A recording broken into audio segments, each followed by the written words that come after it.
satu yang menarik itu ketika saya diundang ke Rimbang Baling. Jadi ada Bukit Rimbang dan Bukit Baling.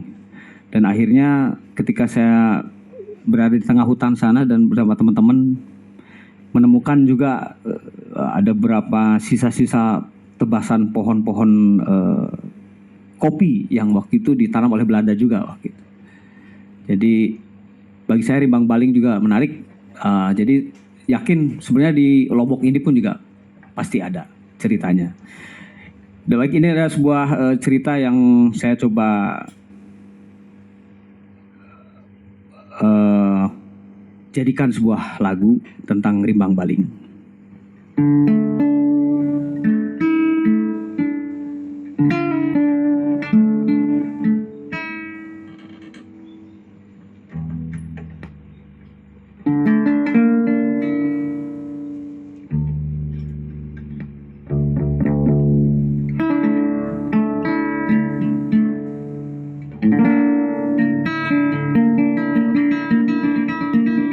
Aku memasuki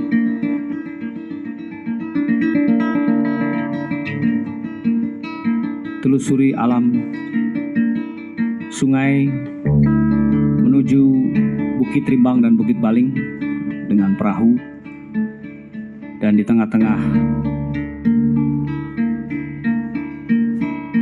hutan rimba tersebut ada juga sebuah wilayah yang disebut namanya Kotolamo. Sekitar Kotolamo ini adalah sebuah hutan yang masih lebat, dan kita berharap adalah hutan ini tetap lestari karena sebagai sumber air juga bagi negeri di Riau.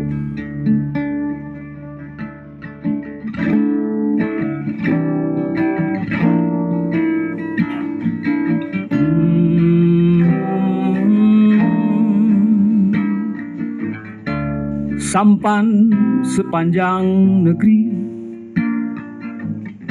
sejauh Rimbang Baling melaju, di pedalaman Sungai Santi yang tenang, kadang beriak dimainkan batu.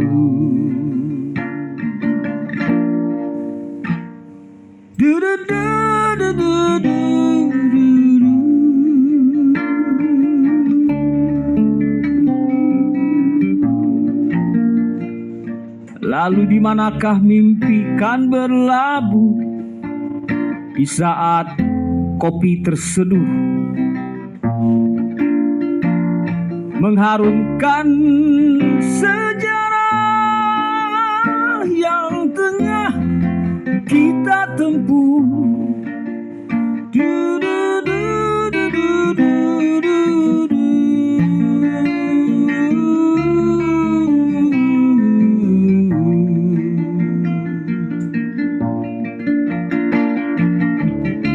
Seandainya semua hati damai bersatu, yakinlah untuk menjadi sahabat langit.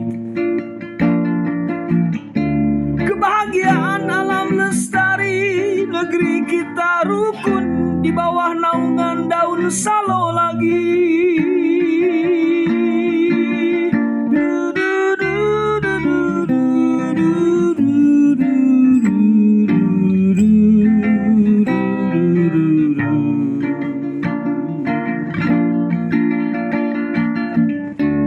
Bersabarlah dan tak serakah, doa gunung jadi dan batu kalang, berteman ungko menyanyikan pohon-pohon tinggi.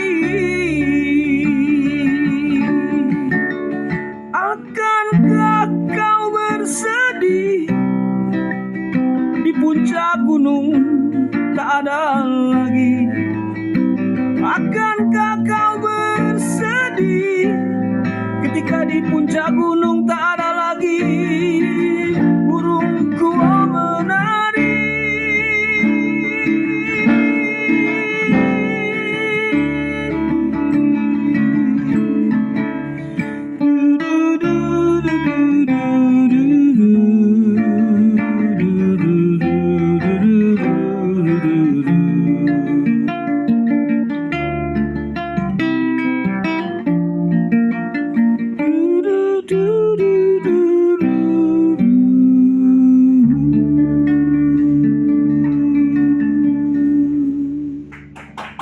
bukan hanya berfungsi sebagai penyampai pesan, tapi juga sebagai instrumen. Oke. Kan ada orang beatbox juga kan sama. Iya.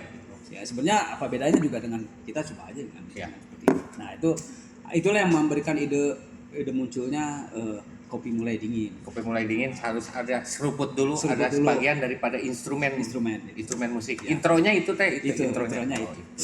Berarti kopi juga berpengaruh ya di situ sebagai intro ya. Iya. Tapi pernah nggak misalkan Akang, sorry nih kita potong dulu. Pernah nggak Akang ketika bawain lagu kopi mulai dingin isinya bukan kopi? Pernah. Darurat lah. Oh, atau berarti bukan kopi mulai dingin atau? Ya itu di interpretasi aja. Oh, interpretasi aja. Ya. Jadi kan bisa aja kita berimajinasi bahwa itu adalah kopi. Okay. Tapi kalau itu sebenarnya kopi juga akan lebih bagus. Akan lebih. Tapi jangan salah juga, saya pernah juga ngopi begitu karena kopinya kopi tubruk. Iya kan? Jadi banyak bijinya. Ya, bukan di sini. Ya. Di sini Instrumen juga. Jadi artinya itu kopi mulai dingin dan batuk. Oh, dan membuat batuk. Oke, siap. Nah, itu kan tadi sudah terjawab ya Kang ya. Yang kedua itu tadi apa sih cerita dari kopi mulai dingin gitu. Jadi kalau saya kan nggak pernah berdialog dengan pengarangnya kan udah almarhum dan belum pernah kenal sama sekali juga. Tapi kalau saya mencoba baca di situ kopi mulai dingin, sedang lagu itu menggiring dengan kesakitan ke gigi rindu. Enggak, ke gigi rindu. Ya, jadi ada sebuah ekspresi kalau dari interpretasi saya gitu, bahwa dia merenungi sebuah peristiwa atau sebuah pemikiran yang mungkin dipicu juga dengan dia merasakan bahwa kopi mulai dingin itu bisa jadi sebetulnya sebuah sebuah simbol dari suatu keadaan yang mungkin kalau mulai dingin kan mungkin nggak enak mungkin ya itu. Nah kalau saya melihatnya gitu dan membawa dendang kesakitan ke gigi rindu itu berarti kan ada kerinduan dia terhadap sesuatu lah entah bagaimana. Nah terus dari itu juga dia di lirik selanjutnya juga dia tentang membaca lirik Czesław Miłosz dan sebagainya. Masihkah jauh, jadi seperti kegelisahan juga kalau menurut saya, kegelisahan, pertanyaan dan lain sebagainya yang muncul di situ yang dipicu oleh menyimpulkan kopi dingin itu, kopi mulai dingin. Kalau saya sih melihatnya begitu. Tapi mungkin bisa ada bahasa yang lain, saya nggak tahu. Yang lebih ahli mungkin Kang Kiki, Mas Kiki sebagai orang sastra ya. Ini juga orang sastra juga. Saya mah gadungan Kang. Nah gitu. Saya mah gadungan di sastra. Nah itu tadi sudah ada bincang sedikit. Kita dari Rimbang Baling belum? Rimbang Baling, sebelum Rimbang Baling Kang, tapi kan ada yang mau, kita kan namanya juga diskusi santai gitu kan, siapa tahu dari teman-teman yang datang mau bertanya sama Kang Ari soal tadi ataupun mau film, mungkin Kang Ari juga kan sudah baca, kebetulan orang Priangan juga, tapi yang kaitannya dengan musik dan kopi ini. Ada teman-teman yang mau bertanya Kang? Boleh, silakan. Menarik persoalan kopi dan musik atau dengan sastra lainnya, namun persoalannya yang muncul ketika kita bicara kopi ternyata ada filosofi kopi sendiri. Nah, kaitan antara filosofi menurut Kang Ari, filosofi kopi dan filosofi musik itu ketemunya di mana? Oh gitu ya. Iya. Filosofi kopi dan filosofi musik ketemunya di mana? Nah itu kan filosofi kopi dan filosofi musik ketemunya di mana? Jangan-jangan di Mas Bagi enggak ya? Ya, boleh Kang, silakan. Ketemunya ya di sini, Pak. Ini filosofi kopi dan musiknya di sini gitu. Musiknya sudah ada di sini gitu. Ya, jadi gitu kan. Ya orang minum kopi itu sudah musik kan, sudah. Oke. Ya kenikmatan. Jadi kalau bagi saya bahwa menikmati, walaupun saya tidak melihat tapi mendengarkan suara orang ngopi itu kan nikmat gitu kan. Tapi kembali lagi ke istilah filosofi kopi ini, sebetulnya terus terang saya sendiri nggak begitu memahami filosofi kopi itu apa, karena setahu saya filosofi kopi itu kan dimunculkan dari novelnya cerita di Lestari. Di Lestari. Saya nggak tahu ya. Tapi kalau kita mau coba menerjemahkan dengan versi sendiri ya filosofi kopi ya itu filosofinya bahwa kopi itu satu bentuk produk yang akhirnya menjadi minuman Iya. yang memberikan banyak memunculkan banyak cerita atau banyak banyak rasa, itu kan cerita juga ya, kita bicara tentang. Bahkan ketika filosofi kopi ini akhirnya kalau saya sih ngelihatnya bukan hanya sekedar ngopinya, sebetulnya filosofi kopi itu banyak cerita di balik itu. Entah walaupun kita tidak lagi ngopi, kalau memang banyak cerita di balik kopi itu, entah itu dari pohonnya, entah dari penanamnya, entah dari latar belakangnya sebagainya, dan juga bahkan bukan hanya minum kopi saja. Jadi kopi itu juga saya pernah dengar ternyata ketika kopi juga disandingkan dengan ada satu restoran di Kalijati di Jawa Timur yang saya tahu, dia buat steak tapi dibubuhi kopi gitu. Jadi ternyata kopi itu memang, bahkan yang di Priangan tadi itu kopi jadi camilan ya. Jadi camilan. Itu luar biasa, jadi sampai segitunya. Dan ketika sekarang kalau tadi pertanyaan kembali ke apa hubungannya filosofi kopi dengan filosofi musik. Ya musik sendiri itu kalau saya melihat basicnya musik itu ya bunyi kan sebetulnya. Musik itu bunyi, ya bunyi. Dan kopi sendiri bukan hanya sekedar dirasakan, tapi juga dibunyikan, didengarkan juga kan. Orang mendengarkan, bahkan dicium kan? Dicium ya. Ya. Dirasa gitu. Sangat luar biasa gitu. Ketika mendengarkan orang sangrai kopi itu kan, itu juga sudah Garang kopi. Mungkin nanti jadi saya kepikiran suatu saat mau bikin musiknya pakai sangrai kopi aja. Lagi boleh. Oh ya. Tanya lagi. Ya, Om.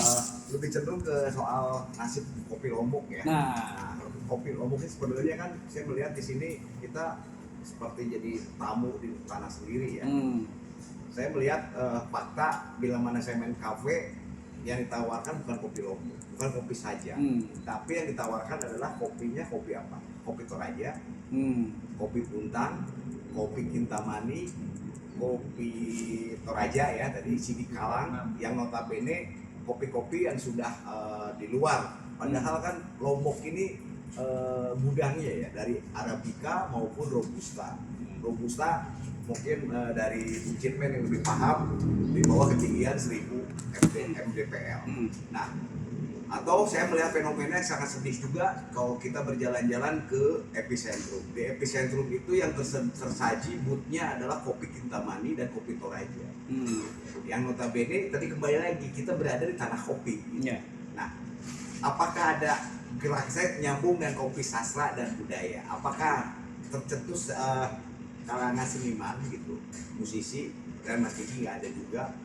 Bagaimana bisa menjadi promo kopi Lombok agar bisa menasional maupun bisa internasional juga gitu? Ada agak gerakan-gerakan seperti itu ke depannya, alangkah baiknya seperti itu tidak gitu? Karena tentunya saya tetap berpikir untuk meningkatkan nama kopi Lombok tidak bisa hanya linier satu ini, tapi harus holistik ya, secara bersama-sama menggaungkan.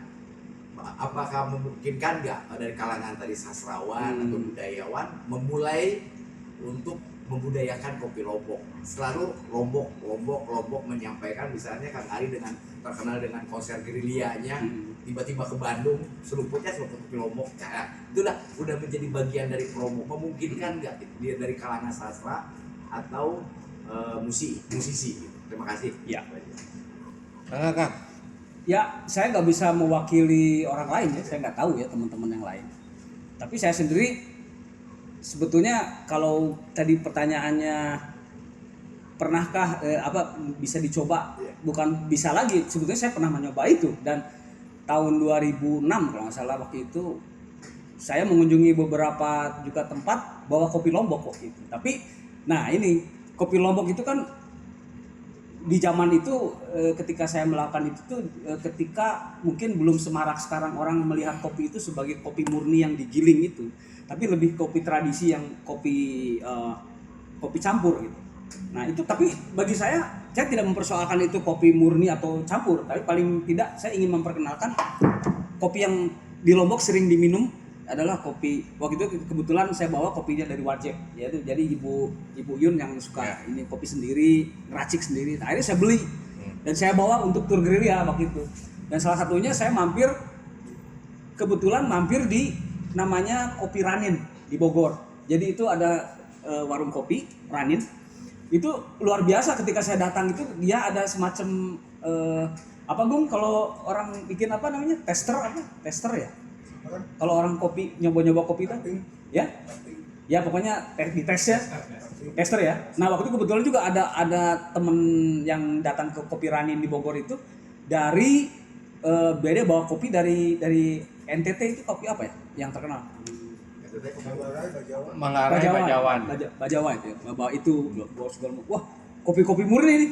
Saya sendiri saya kopi ini apa kopi campur nih gimana? Ya. Tapi saya bilang bahwa ini kopi yang nggak apa-apa. Ayo dicoba di situ ya. Artinya di situ aja. Saya pikir kenapa enggak gitu. Kita mencoba membawa sesuatu dari situ. Dan bahkan yang saya bawa di tur gerilya itu bukan hanya kopi. Saya bawa karya-karya teman dari mulai buku sampai CD sampai segala macam. Di setiap tempat itu saya perlihatkan nih Lombok itu udah sampai sini, cerita teman-teman begini dan termasuk kopi itu. Jadi mungkin entah kebetulan nggak tahu apa saya memang kepikiran waktu itu kopi itu ya mudah-mudahan sih kalau saya lihat alangkah bagusnya apalagi sekarang ketika kalau saya lihat di Lombok atau di NTB ini sudah mulai marak orang merespon kopi gitu ya. Tapi memang sampai sekarang belum ada satu gerakan yang memang benar-benar menyikapi kopi itu sangat utuh dengan sebagai sesuatu yang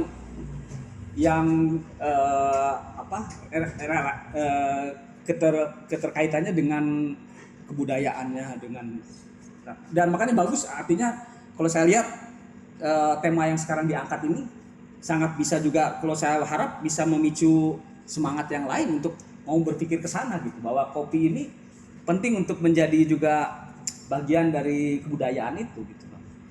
Mudah-mudahan lah kalau saya sih makanya saya bilang saya nggak bisa mewakili cerita temen tapi kalau